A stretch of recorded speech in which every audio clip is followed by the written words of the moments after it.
ninguém aqui vai deixar de ter ansiedade. A gente precisa colocar ela num ponto de equilíbrio. Porque a gente precisa dela. A nossa ansiedade fisiológica, que é aquela que a gente nasce com ela, a gente tem uma razão para nascer com ela. Tem uma razão para a gente ter essa emoção, que é um alerta. A ansiedade, ela é o nosso alerta de luta e fuga. Então, quando a gente está em uma situação que vai nos trazer ali, nos colocar em algum perigo, essa ansiedade sinaliza para o nosso cérebro que a gente tem que ficar atento. Ou a gente vai enfrentar o perigo. Eu vejo, assim, que muita gente associa estar ali acometido por câncer já como o fim da vida. E ninguém consegue precisar se realmente isso vai acontecer ou não, nem quando isso vai acontecer. Um dia todos nós vamos partir dessa vida. Mas conseguir falar quando vai ser, por que vai ser e como vai ser, ninguém tem esse poder. É exatamente por ser uma mutação celular, né? Uma mutação genética. O nosso corpo ele é todinho um aglomerado de células. Em algum momento, alguma das nossas células, que não se sabe qual, nem quando, nem onde, sofre uma mutação. E ali ela começa, então, a aumentar, se proliferar nas células vizinhas, essa mutação, que é, então, o tal do bendito do câncer, que as pessoas têm muito medo, e sim, a gente tem que cuidar para evitar, porque apesar de toda a evolução que a gente tem na medicina, alguns casos a gente ainda não consegue resolver, né? Mas, assim, o que eu percebo também, Bárbara? A possibilidade de receber este diagnóstico já gera ansiedade. Antes de estar ali batido o martelo, quando a pessoa começa uma investigação, do que é que está acontecendo, por que ela está sentindo aquilo. Quando surge a conversa médico-paciente de que existe a possibilidade de ser um câncer e isso precisa ser investigado, a pessoa já começa a ficar ansiosa. Será que é?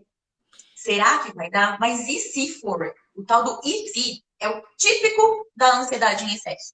Isso. A incerteza, né? Porque o ser humano ele quer ter controle de tudo. E esse é um momento que não tem controle. E aí vem aquilo que a gente falou, viver o futuro e não o presente.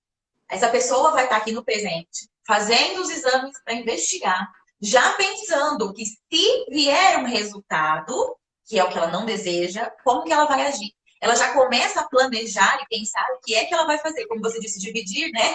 Ela já começa a pensar o que vai fazer com o trabalho, o que vai fazer com os filhos, o marido, o relacionamento, como que vai ser a partir de então, sendo que ainda ela não tem a certeza. Mas o e se já gera um desconforto tão grande, já gera uma ansiedade tão grande. E eu falo o seguinte, este já é o momento de buscar ajuda de um profissional na saúde mental. Exatamente. Já é o momento de olhar para essa emoção, esse desconforto também emocional. Porque se a pessoa está investigando, existe algum desconforto físico que ela está procurando encontrar o que é. Mas esse desconforto emocional que é gerado nesse momento também precisa ser olhado com carinho, né? Porque se a gente não olhar para o emocional dessa pessoa, vai desandar. Vai desandar tudo. Como dizem, vai dar ruim. Exato. Porque o emocional faz parte de todo o nosso sistema, né? Eu falo assim, o nosso organismo, ele é uma máquina onde todos os sistemas ali se encaixam para funcionar bem. Se uma pecinha desencaixa, começa a ranger, tá fora do prumo, vai começar a ranger outra e outra e outra. É como se fosse um pneu furado.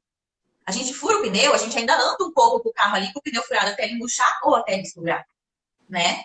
Mas a gente tem duas opções. Ou a gente já para, já troca e já fica tranquilo, segue viagem numa boa, né? Ou a gente vai seguir viagem ali protelando esse cuidado, protelando essa troca do pneu, correndo o risco de acontecer algo pior na hora que ele estourar. Isso mesmo. Então, se a gente já, nesse momento, que começou já a gerar um desconforto, essa ansiedade, a gente já buscar ajuda do profissional e já começar a olhar com carinho para a emoção também, né? Já começar a cuidar dessa emoção, além de, claro, continuar a investigação, cuidado com a saúde física, a gente também olhar com carinho para essa emoção, a gente vai ter um sucesso muito maior em relação a ela. Porque a gente já começa a cuidar antes de complicar. Antes de vir as crises de ansiedade, né? Porque aí, além de tudo aquilo, caso você receba um diagnóstico confirmando o câncer, além de todo esse cuidado do câncer, imagine só começar a ter crises de ansiedade.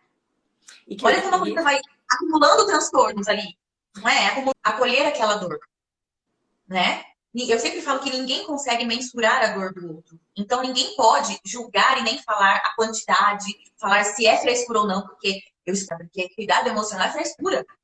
Mas isso aí é frescura, né? É piti. E não é, gente. Não é. Precisa cuidar. Porque se causa sofrimento, não é frescura. Não. Ninguém sofre porque quer. Exatamente. Não é? A gente quer viver bem, a gente não quer viver sofrendo. Então, se está gerando um transtorno ali, está gerando um sofrimento, é porque é algo que a pessoa não consegue lidar com aquilo. Então, vamos acolher a dor dessa pessoa, né? Vamos acolher o que ela está vivendo naquele momento e traçar junto com ela as melhores estratégias que estão naquele momento possíveis para ela. Porque tem gente que consegue fazer certas coisas e tem gente que não consegue, que consegue fazer outras. Né? Tem gente que consegue fazer um monte de coisa ao mesmo tempo, em uma resolutividade num tempo. Outras não conseguem, é em outro tempo. Cada um tem o seu tempo, cada um tem o seu processo. E vamos acolher essa individualidade de cada um, se colocando no lugar do outro. Se fosse comigo, se fosse eu recebi esse diagnóstico, o que eu gostaria de fazer, como eu gostaria de ser cuidada, de ser tratada, o que eu gostaria de ouvir, o que eu não gostaria de ouvir, para eu também não falar, né? Se fosse com a minha família, algum parente meu pai e minha mãe, como que eu gostaria que as coisas seguissem daí então? Claro que ninguém quer que isso aconteça, não é isso, mas é se colocar no lugar como se fosse, para conseguir entender o que se fala, o que não se fala. É muito difícil digerir essa informação, é muito difícil aceitar essa situação.